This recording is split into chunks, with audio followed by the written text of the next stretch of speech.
అందరికీ నమస్తే అండి. సెప్టెంబర్ మొదటి వారంలో రాష్ట్ర వ్యాప్తంగా వరదలు వచ్చాయి.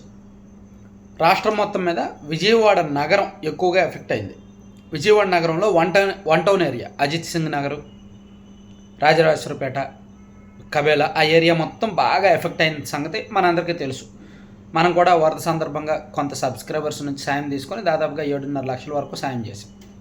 సో రాష్ట్రం మొత్తం అంటే కూటమి ప్రభుత్వం వచ్చిన కొత్తలో ఒక 3 నెలలు కూడా తిరక్కముందే ఆ వరద రావడం, అప్పటికే రాష్ట్రం ఆర్థిక కష్టాల్లో ఉండటం, కేంద్రం కూడా అరకొరగానే సాయం చేయడంతో దాతలు చాలామంది ముందుకు వచ్చారు. ఎప్పుడూ లేని విధంగా రాష్ట్ర చరిత్రలో సీఎంఆర్ఎఫ్ ఫండ్స్ సాయం దాదాపుగా 500 కోట్లకు పైగా విరాళాలు వచ్చాయి సీఎంఆర్ఎఫ్కి.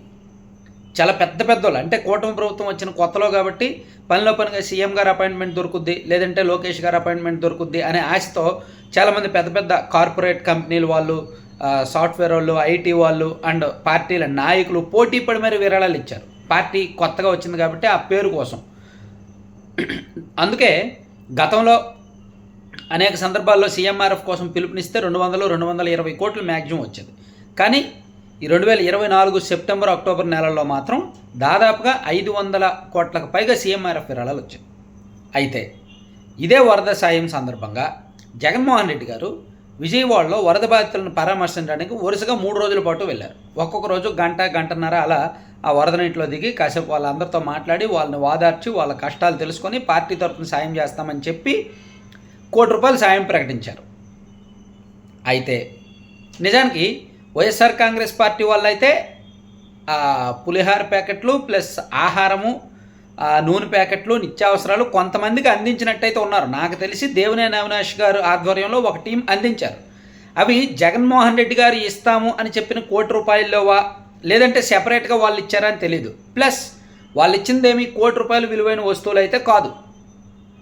జగన్మోహన్ రెడ్డి గారు ప్రత్యేకంగా ₹1 కోటి ఇస్తామని చెప్పారు పార్టీ తరఫున. మరి ఆ ₹1 కోటి ఇచ్చారా లేదా అనేది ఇప్పటికీ ప్రశ్నార్థకమే.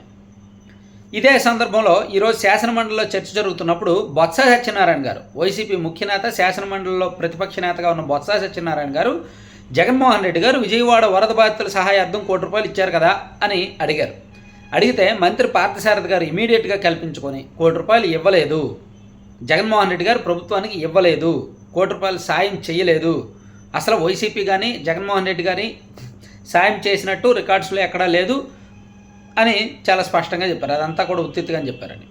సో దీని మీద బొత్స సత్యనారాయణ గారు మరింత సమాధానం చెప్తుండగా, దీని మీద వాగ్వాదం జరుగుతుండగా హోంమంత్రి అనిత గారు వెంటనే కల్పించుకొని జగన్మోహన్ రెడ్డి గారు సాయం ఇస్తామన్నారు కానీ ఇవ్వలేదు, అవసరమైతే మేము దీని మీద ఒక టీం వేసి ఎంక్వైరీ చేయడానికి సిద్ధంగా ఉన్నాం, ఉత్తితో ఆరోపణలు చేయొద్దు, మీ పార్టీ వాళ్ళు అక్కడ సాయం చేయలేదు, సాయం ఇవ్వలేదనే విషయం ఆ బాధితులకు కూడా తెలుసు అని అనిత గారు కూడా ఒక ఇంత ఫైర్ అయ్యారు. సో ఇదంతా నేను ఎందుకు చెప్తున్నానంటే ఒక ప్రత్యేకమైన వార్తాంశంగా జగన్మోహన్ రెడ్డి గారు ₹1 కోటి సాయం ఇచ్చారా లేదా అనేది ఒక పెద్ద $1 మిలియన్ ప్రశ్న. ఎవరు కూడా సమాధానం చెప్పలేని ప్రశ్న. జగన్మోహన్ రెడ్డి గారేమో ఇచ్చాననే చెప్తారు, వైసీపీ వాళ్ళు ఇచ్చారనే చెప్తారు. మరి అది ఏ బాధితులకు అందింది, ఎవరికి అందింది, ఎవరికి ఇచ్చారు? కేవలం ఈ కూరగాయలు, నిత్యావసర సరుకులు ఇచ్చారు కదా, అదే ₹1 కోటి సాయం ఇచ్చినట్టు భావించాలా? లేదా ₹1 కోటి ఇచ్చారులే అని చెప్పి అక్కడ వైసీపీ వాళ్ళు భావించాలా? లేదా అక్కడ ప్రజలకి హామీ ఇచ్చారా? అధికారంలోకి వచ్చాక మేము ₹1 కోటి ఇస్తామనేటట్టు ఏమైనా హామీ ఇచ్చారా? ఒక క్లారిటీ లేదు. కానీ నాకు కూడా తెలిసి వైఎస్ఆర్ కాంగ్రెస్ పార్టీ అయితే అఫీషియల్గా ₹1 కోటి ఇచ్చింది అయితే లేదు. సో ఈ కూరగాయలు, నిత్యావసరాలు అరకొరగా ఇచ్చారు కాబట్టి అవే ₹1 కోటి సమానం అని అంటే ఇంకెవరు ఏం చేయలేరు. అది రాజ్యాంగం ఏమీ కాదు కదా, రూల్ ఏమీ కాదు కదా, వాళ్ళకి నచ్చినట్టు వాళ్ళు చేసుకుంటారు, వాళ్ళు ఎవరికి ఇవ్వాలో వాళ్ళు ఇచ్చుకుంటారు.